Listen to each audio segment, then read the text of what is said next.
G'day everyone.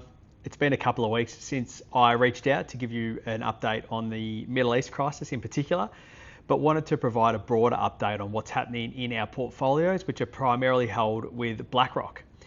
Now, what we spoke about a couple of weeks ago is absolutely remaining true. We still see everything that's happening in the Middle East as temporary, but the markets have fundamentally absorbed what's happening. And to bring it back to actual numbers, a lot of the major stock markets are still up over 10% since the start of 2025, which just shows the resilience in the market and that there is still real value being created.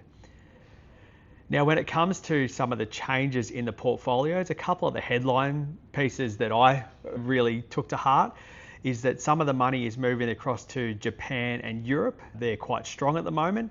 And then also there is some factoring in of a weaker US market in the coming months as more unhedged US stocks are being invested in.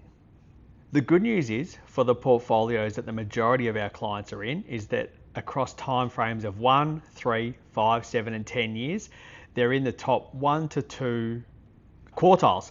So what it means is the heavy diversification that we've got across so many different stock markets and industries are doing their part. And whilst there is some fluctuations, it's absolutely par for the course. More than anything, as I reiterated a couple of weeks ago, this is expected along the journey. If you are worried about your portfolio, please reach out. But what we want to ensure that we don't make long-term changes based on short-term impacts or fears. You've worked really hard with your advisor to get your portfolio to a place that is connected to your longer term goals, but also taking into consideration short-term disruptions in the market. And that's where the diversification across so many areas that we have plays its part. As I said, often we talk about it, but this is exactly when the rubber hits the road.